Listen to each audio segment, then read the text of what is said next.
Inspiration. कैसे हैं आप सभी? आई होपफुली आप लोगों की जो बीटेक है वो अच्छी चल रही होगी स्टडीज वगैरह, और उम्मीद करती हूँ कि सबकी जो एग्जाम है ना जल्दी से क्लियर हो जाए।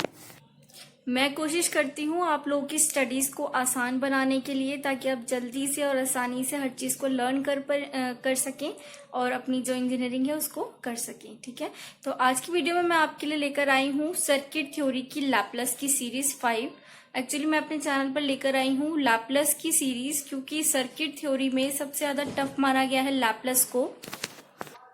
तो मेरी इस सीरीज को देखने के बाद ना, लैपलास की 1, 2, 3, 4 जितनी भी सीरीज मैं आगे बनाऊंगी, देखने के बाद ना बीटेक में जितने भी लैपलास से रिलेटेड क्वेश्चन आते हैं ना, चाहे वो सर्किट वाले क्वेश्चन हो, चाहे वो सॉल्व करने वाले इनवर्स लैपलास निकालने वाले क्वेश्चन हो, पार्शियल फ्रैक्शन वाले क्वेश्चन हो, तो वो सब आप लोग सॉल्व कर पाओगे। ठीक है, तो चलिए, पार्शियल फ्रैक्शन मैं बता चुकी हूँ, लैपलास इनवर्स निकालना भी मैं बता चुकी हूँ।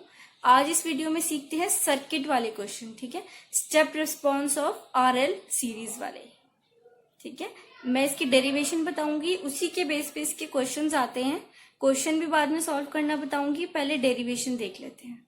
ठीक है, उसमें मैं हर स्टेप को एक्सप्लेन करूंगी, कोशिश करूंगी छोटे से छोटे स्टेप को मैं एक्सप्लेन कर पाऊं, जो उसमें विजिबल नहीं है वो भी हर चीज को मैं एक्सप्लेन करूंगी। तो चलिए स्टार्ट करते हैं। तो बेसिकली ये है step response of RL series. ठीक है, आरएल का मतलब है रेजिस्टेंस एंड इंडक्टर। ठीक है, जो कि सीरीज में है। ठीक है, this is called resistor and this is called inductor. इस आर आता है, इसके लिए एल आता है, और ये दोनों सीरीज में कनेक्टेड है। सीरीज में मीन्स रेजिस्टेंस, इंडक्टर, ये दोनों सीरीज में हो गए। तो हम लैपलास में पढ़ रहे हैं step response of RL series. Particularly इसके बहुत सारे क्वेश्चंस आते हैं जो कि अभी दिखाऊंगी मैं आपको। उससे पहले ये समझ लेते हैं कि जो इसका बेसिक होता है ना स्ट्रक्चर, वो कैसे हम लैपलास में कौन से स्टेप्स होते हैं जो हम इन क्वेश्चंस को सॉल्व करते हैं। और इसको लैपलास की जो सर्किट वाले क्वेश्चंस होते हैं ना, जो मैं बोल रही थी आपको सिखाऊंगी सॉल्व करना, ये उस टाइप के लैपलास के सर्किट्स वाले क्वेश्चन है। ठीक है, तो उसके लिए हमें सबसे पहले क्या करना पड़ेगा, ये इक्वेशन को लर्न करना पड़ेगा।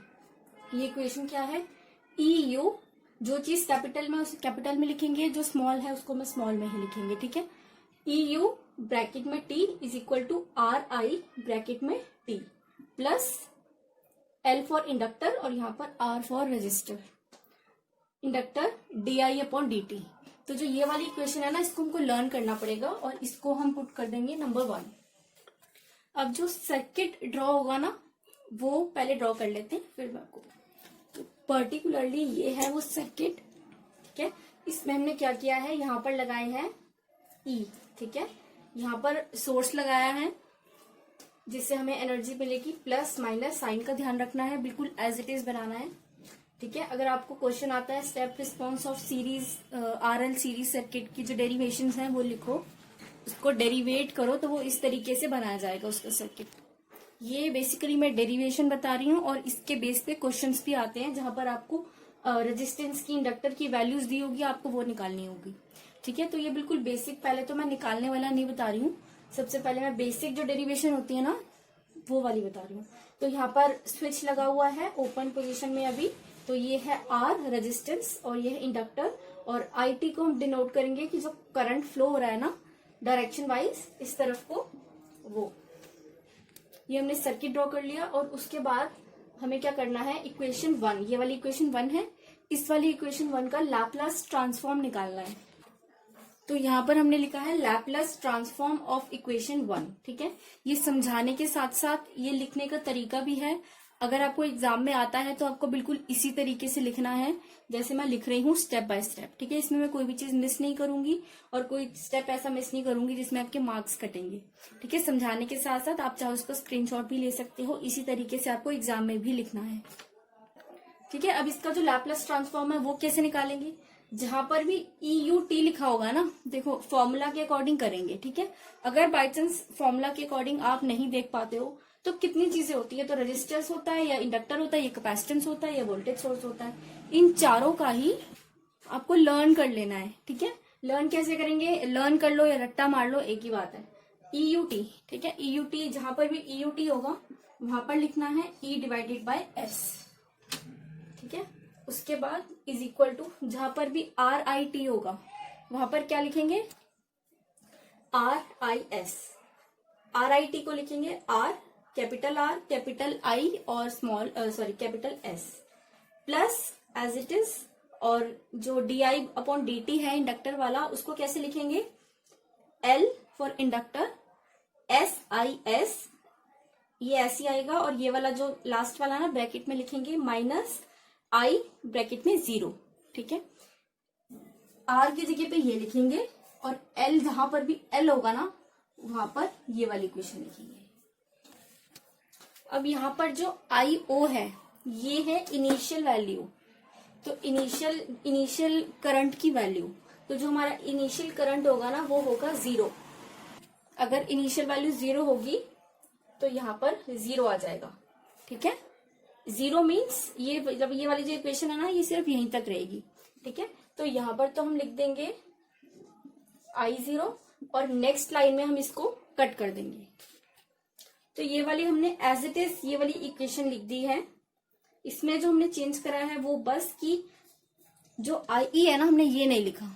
और क्यों नहीं लिखा, इसका रीजन ये है कि ये इनिशियल करंट है जिसकी वैल्यू 0 होती है, तो 0 से अगर इसको मल्टीप्लाई करेंगे तो 0 ही आएगा, तो उसको लिखने की जरूरत ही नहीं है, तो हम यहां तक लिखेंगे सिर्फ। ठीक है, जो ब्रैकेट में S तक है तो वही लिखा है हमने। तो नेक्स्ट स्टेप में हम क्या करेंगे, इन दोनों में से IS को कॉमन निकाल लेंगे।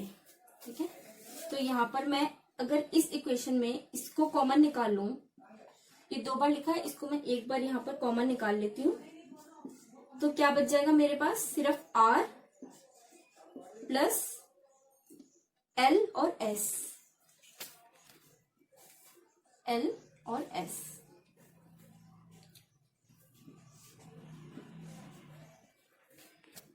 अब हमें क्या करना है, IS को इज इक्वल टू के इस तरफ रखेंगे, और जो ये वाली टर्म है ना ये इस तरफ को आ जाएगी,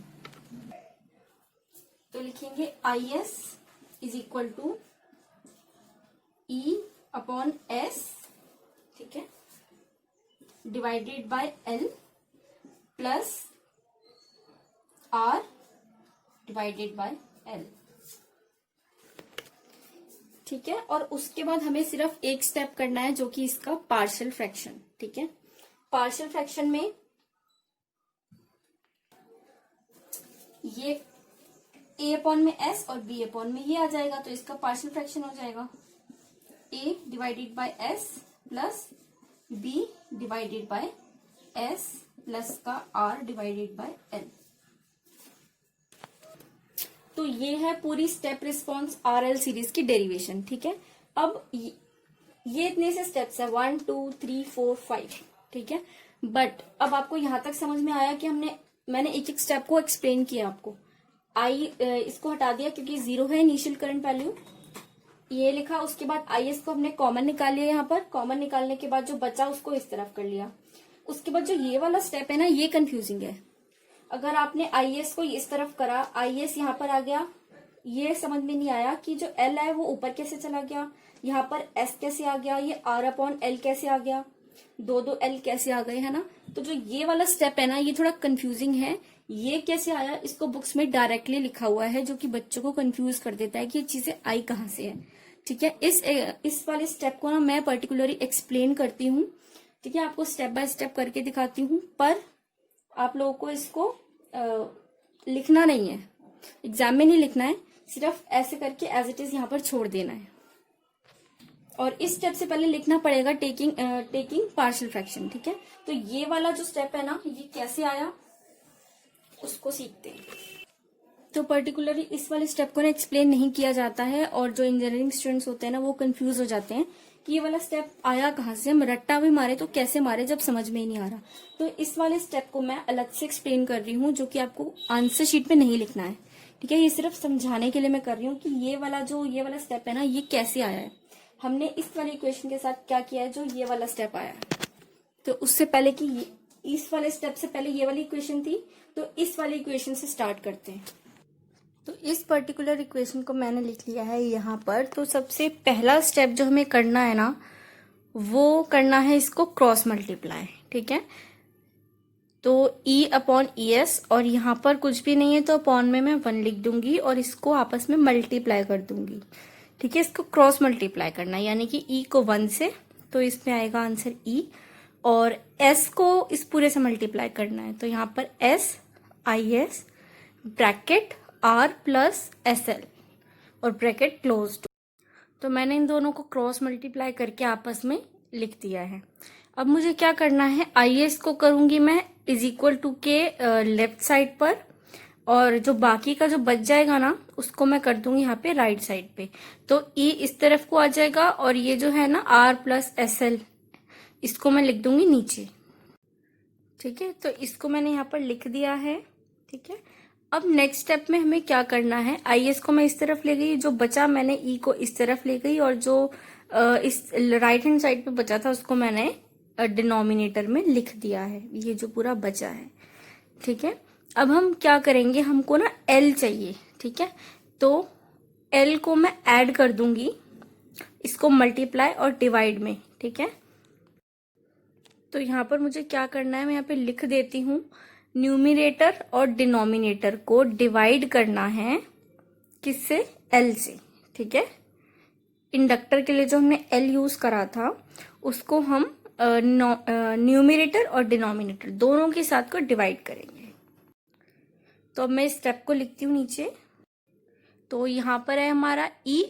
ठीक है, सबसे पहले IS को मैं एज इट इज लिख दूंगी, उसके बाद E है, इसको मैं एज इट इज लिख रही हूँ, E डिवाइड बाय L। ठीक है, न्यूमिनेटर से डिवाइड कर दिया। अब मैं पूरा जो डिनोमिनेटर है ना उसको लिख लेती हूँ, SR divided by L plus SL divide by L। ठीक है, सॉरी मैंने S लिख दिया था।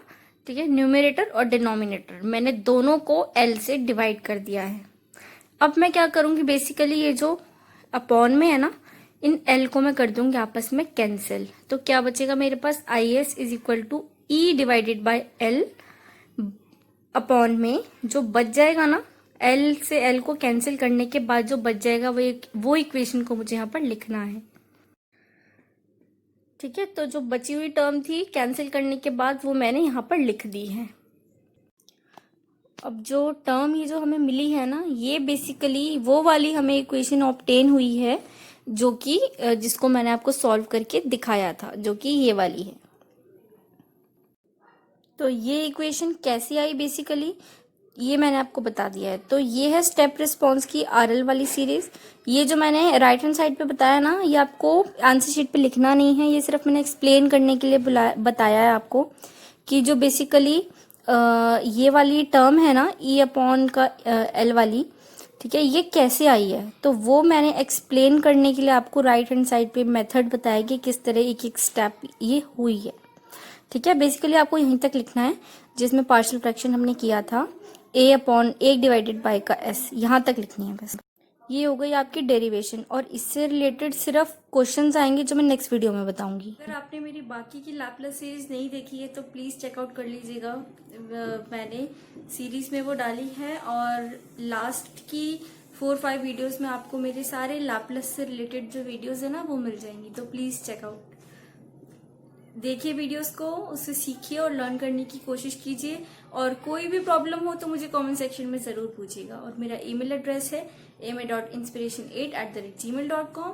किसी भी प्रॉब्लम से रिलेटेड आप मुझे ईमेल भी कर सकते हैं।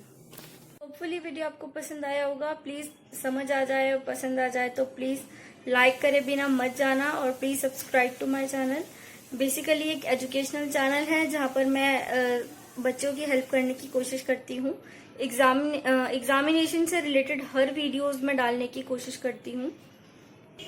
प्लीज लाइक करें, सब्सक्राइब करें और शेयर करें अपने बैचमेट्स के साथ, या जिसको भी इस वीडियो की जरूरत हो तो प्लीज अपने इंजीनियरिंग जो बैचमेट्स हैं उनको जरूर इस वीडियो को शेयर कीजिएगा। मिलती हूँ नेक्स्ट वीडियो में।